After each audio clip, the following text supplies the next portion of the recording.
কিন্তু বড়দি, ঠাকমাকে না আটকালে আবার একটা রক্তারক্তি কাণ্ড ঘটবে।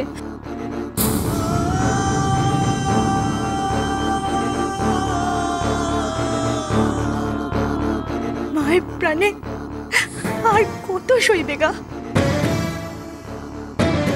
এসব কথা বোঝার জন্য কি এই সংসারে তোরা একাই আছিস? এখান থেকে কেউ এক পাও নড়বি না, আমি বলে রাখলাম।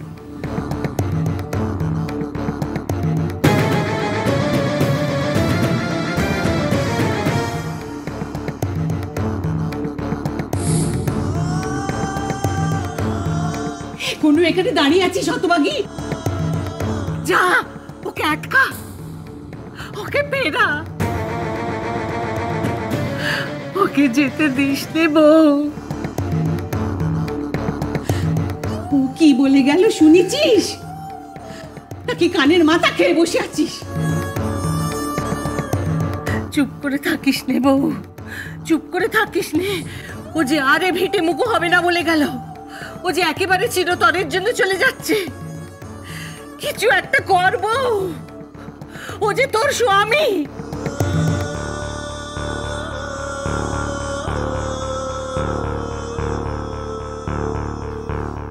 তুই শুনতে পাচ্ছিস বউ?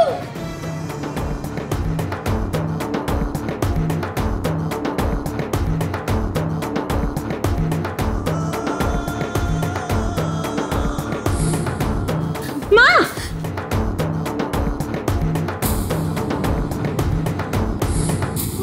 ওদিকে ওদিকে কোথায় যাচ্ছে শাশুড়ি মা? মায়ের মাথাটা একেবারে খারাপ হয়ে গেছে গো। চুপ, আর একটা কথা কইবি না।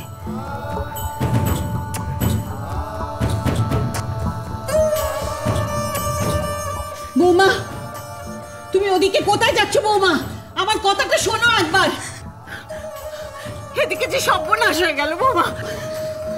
বৌমা, বৌমা দাঁড়াও, দাঁড়াও বৌমা। হয়েছে তো? পালা দেখা হয়েছে?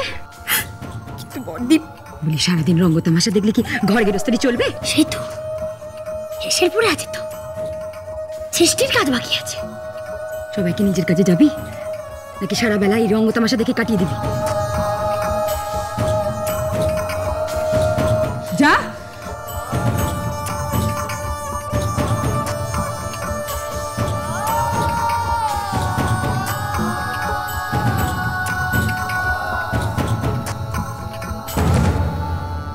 অবাক হচ্ছেন মহেশ্বর,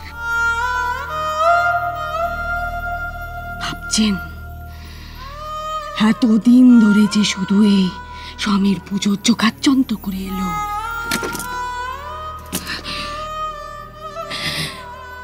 সারাটা জীবন যথার্থ সহধর্মিণী হওয়ার চেষ্টা করে গেল, সে আজ একা আপনার সামনে এসে কেন দাঁড়ালো? বৌমা, তুমি এখন এখানে কি করছো? ওদিকে চার যে। আপনি এখন যান মা। বৌমা, আমার একা থাকার দরকার আছে মা। আপনাদের ভোলানাথের সাথে আমার বোঝাপড়া আছে। দেবাদিদেব মহেশচরণী ত্রিভুবনের পিতা, অনেক বড় বড় কাজ ওনার। তার মধ্যে আমার মতন তুচ্ছু সামান্য মেয়ে মানুষের কথা উনি ভুলে গেছেন, কিন্তু আমি তো ওনাকে ভুলতে পারিনি মা। আমার এই পোড়া জীবনটা,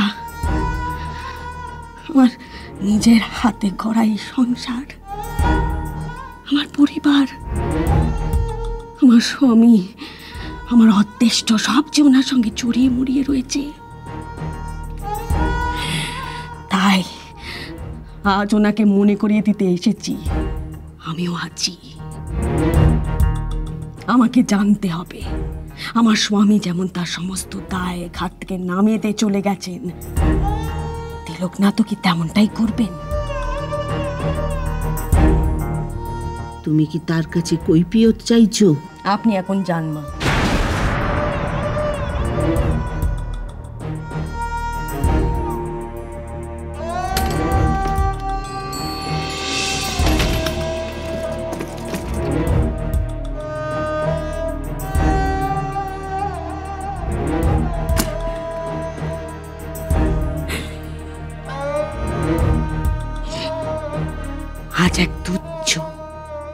সামান্য দুর্বল মেয়ে মানুষ তোমার সামনে এসে দাঁড়িয়েছে প্রভু।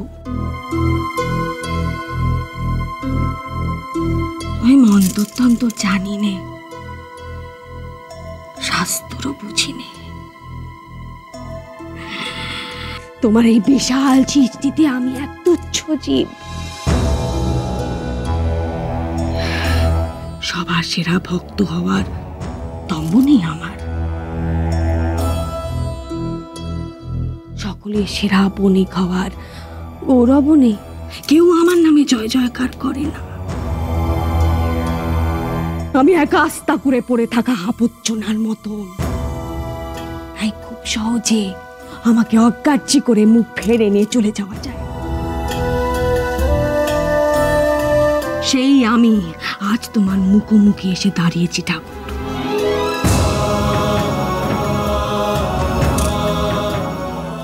আমার কথা শুনবে তো তুমি?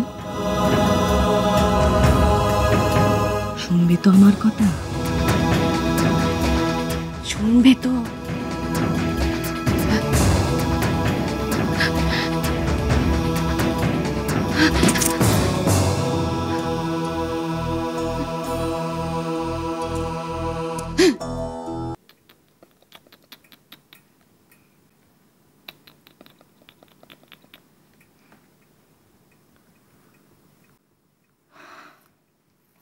কি এমন আমসিপানা মুখ করে কেন বসে আছিস লা?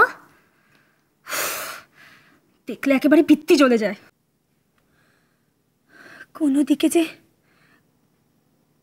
কোনো দিশে দেখতে পাচ্ছি না গো নদী। মরণ দশা। চৌপল দিনতালে হাত পা কোলে করে বসে থাক।